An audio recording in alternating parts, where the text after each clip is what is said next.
welcome back to my YouTube channel mga ka-vlog. At may ipapakita ko sa inyo today na gagawin natin. At bago tayo mag-start, pagpasensyahan nyo na yung view natin. Medyo makalat pa mga ka-vlog. At ang gagawin natin ay magtatanggal tayo ng injector ng L3 mga ka-vlog. L300 mga ka-vlog. Mitsubishi. Yan. Magtatanggal tayo ng injector niya mga ka-vlog. At gagamit tayo ng tools na 17 at 19 at Gs at sakit na ano tawag dito, back range. Yan lang ang kakailangan natin mga ka-vlog. Tara, let's go. Dito tayo mga ka-vlog. Yan, nandito tayo mga ka-vlog. At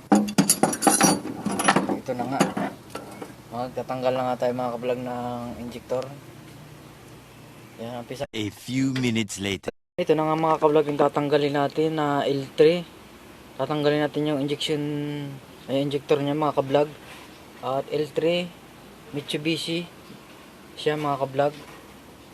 Yan, tatanggalin natin ng injector mga ka-vlog.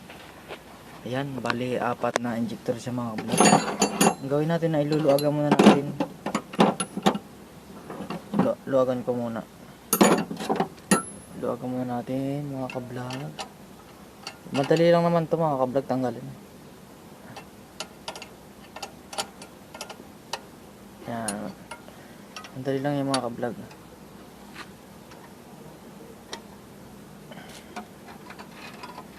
Yan, naluwagan ko na mga ka-vlog. At tanggalin ko naman ay pihitin ko na ng kamay. Yan, tanggalin natin isa. Mabilis lang mga ka-vlog. Dalawa na tanggal natin.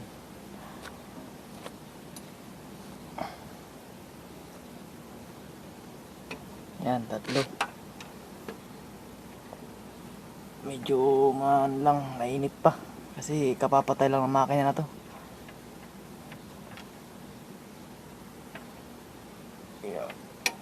Yan, tanggalin natin mga ka-vlog. At bubunutin na natin ngayon yung injector na yan mga ka-vlog. Yan, bunutin natin siya mga ka-vlog. A few minutes later. Mga ka-vlog, hindi ko na sa inyo napakita kung paano ko siya na-testing yung injector. Ang pressure niya lang talaga mga ka-vlog ay 140 mga ka-vlog. Pressure niya ng L3 is Mitsubishi. Yan, L3 Mitsubishi siya. Yun yung kanyang, hindi ko na sa inyo mga ka-vlog napakita yung pag-testing ko sa kung paano malaman yung pressure. Kasi wala tayong tagahawak mga ka-vlog. At ito ngayon, tapos ko na siyang testingin. Yung dalawa dyan mga ka-vlog, ang pressure ay 155, tapos yung isa 150. Kailangan pare-pareho 140. Lahat ng pressure ay ngayon pinagtugma-tugma ko na siya mga ka-vlog. Yan, kaya yun yung mga pressure ng mga ka-vlog, 140. L3 Mitsubishi mga ka-vlog. Yan mga ka-vlog, tapusin na natin to dito. Hanggang dito lang mga ka-vlog kasi kakabit ko na siya kasi wala maghahawak. At yun lang mga ka-vlog. At huwag nyo kalimutan mag like and subscribe mga ka-vlog sa channel ko, Narcy Vlog nga pala.